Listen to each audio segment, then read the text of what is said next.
Ahead tonight, Baha Mar loses a hotel partner.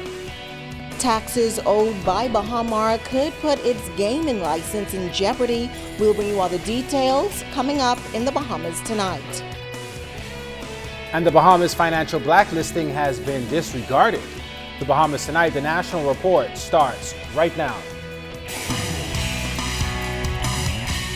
Now in HD.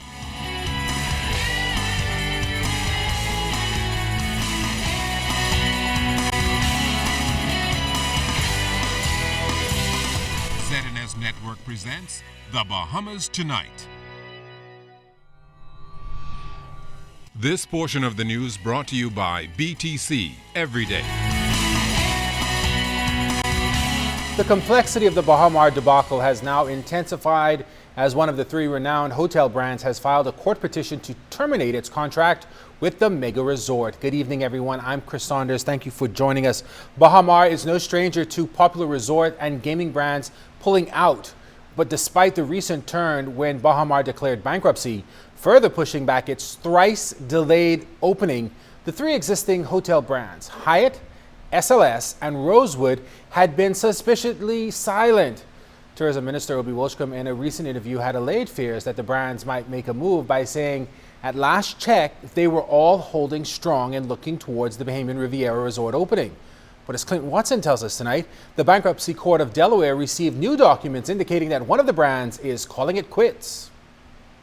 Rosewood Hotels and Resorts is seeking approval from the Bankruptcy Court of Delaware to terminate its license agreement with Baha Mar. The company has cited that Baha Mar has failed to meet its obligations under the Rosewood Hotel agreements. The company says based on the facts it has received, Baha Mar has no ability to cure the amount of defaults. Under its agreement, Rosewood was expected to include 99 guest rooms and suites and up to 92 residential units to be sold to purchasers and thereafter rented from time to time to visitors and managed by Rosewood as part of the hotel, food and beverage facilities, and a spa at Baha Mar. According to court documents, Baha Mar and Rosewood entered into a hotel agreement to which Rosewood would manage and operate the hotel, as well as, among other things, provide certain pre-opening services to Baha Mar. Rosewood says after Baha Mar entered Chapter 11 bankruptcy in June, it became clear that the resort has extremely limited access to funding to perform its obligations under the agreement. Rosewood says Baha Mar has failed to pay certain senior hotel management their post-petition compensation as well as line staff. Also, since filing bankruptcy in Delaware, Rosewood says on multiple occasions they have asked Baha Mar how it intends to meet its financial obligations, but has been unable to receive any assurance. Baha Mar also violated its Rosewood agreement through its representation and warranty that it owns the property on which the hotel and associated residences are situated. However, through the recent court proceedings, the company now understands that Baha Mar does not own the land. Now, Baha Mar has 4 agreements with Rosewood: a license agreement, hotel management agreement, technical assistance agreement, and management corporation agreement. Rosewood, in its court filings of each agreement, pointed out the breach by Baha Mar, all of which centers around lack of funding, failure to own the land, the abandoning of construction, and inability to pay the necessary licensing and other agreed fees. Rosewood submits that if it's not able to terminate the agreements, it risks suffering prejudice and irreparable harm to its reputation and business due to the very public and international scope of Baha Mar's troubles. This includes failure to open and honor reservations to guests. They also claim Rosewood's expenses will continue to mount at the same time as Baha Mar is not honoring its obligations. Now, in response to this latest development, Baha Mar issued a statement saying under the U.S. Chapter 11 process, property of a debtor's estate is protected by the automatic stay, and Baha Mar will address this request for relief from the automatic stay with the bankruptcy court in due course. Unfortunately, as the motion itself makes clear, this action is a direct result of the efforts of the government of the Bahamas to both oppose the recognition of the Chapter 11 process in the Bahamas and pursue its current course of action, which has injected uncertainty and disruption and prevented Baha Mar from moving forward in a productive manner to complete and open the resort. A hearing on Rosewood's motion will be held on September 18, 2015 at 11 a.m. before the Honorable Kevin J. Carey at the United States Bankruptcy Court for the District of Delaware. Clint Watson, ZNS Network News. Stakeholders in Baha Mar hope to have their submissions concluded by tomorrow for provisional liquidators to be appointed to oversee the project. Today, arguments were heard from the Attorney General's office and legal representatives of the Gaming Board, who both support the move, calling it essential to the survival of Baha Mar property and its group of companies. Janaea Noel Ferguson was in the Supreme Court as lawyers presented their arguments. With Baha Mar owing some $6 million to the Gaming Board, board attorney Wayne Monroe says the resort could be disqualified from holding its gaming license because the company is insolvent and its licenses could essentially be in jeopardy. This harsh but quite possible reality was laid out by Monroe, who argued in court that provisional liquidators for Baha Mar are necessary as the casino is a vital part of the resort. Now, under the new Gaming Act, he said the board has the power to revoke a license if it is owed even $1. Now, while that action has yet to happen against Baha Mar, Monroe said the government is opting to remedy the situation through provisional liquidators.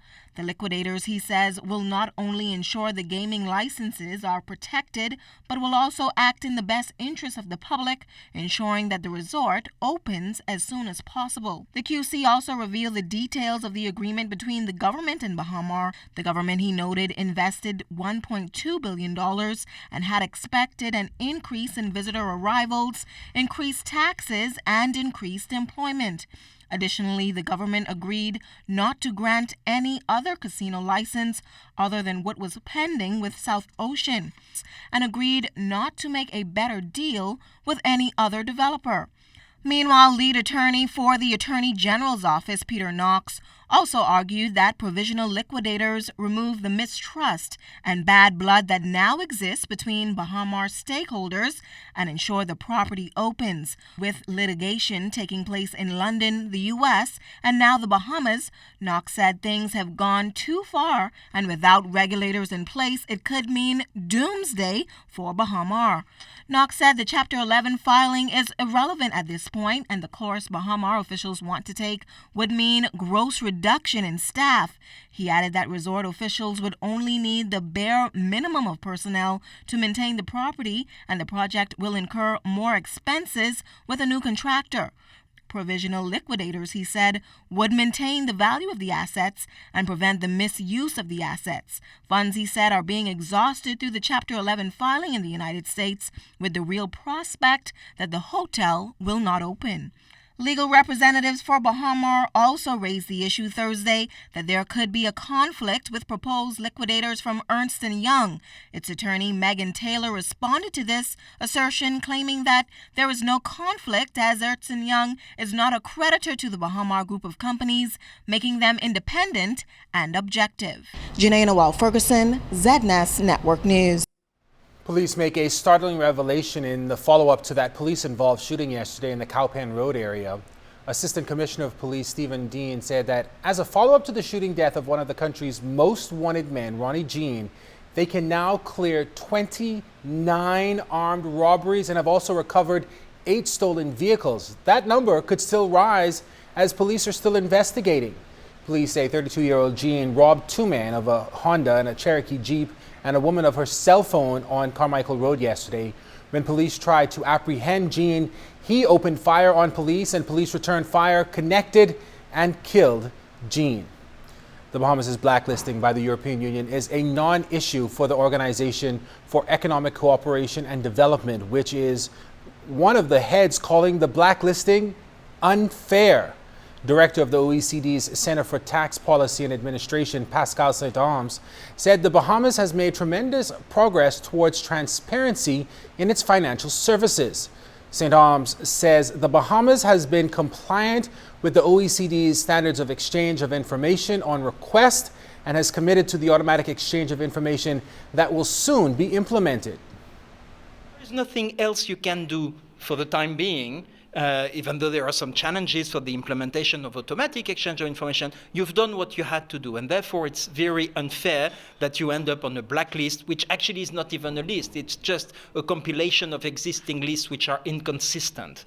And we're very happy to say that the Bahamas is cooperative, is doing its job, has not much more to do, except that on the way forward for automatic exchange of information, there are a few challenges that we have discussed, and we are extremely confident that the Bahamas will implement its commitments. The June 17th blacklist listed the Bahamas, the Turks and Caicos Islands, and Bermuda, among other countries, as third world country non-tax compliant jurisdictions. Minister of Financial Services, the Honorable Hope Strawn, says the country can now move forward with the regulatory programs established by the OECD. We also spoke to the base erosion profit shifting issue, which is going to be the next big item on the agenda of the OECD.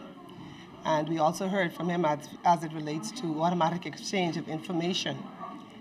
We believe that Mr. Aman has been able to confirm to industry that the blacklisting was not a OECD initiative, and that the industry in the Bahamas is still regarded as a compliant jurisdiction, and that the industry is still strong. This portion of the news is brought to you by the new Shell and Letty, designed for extra miles.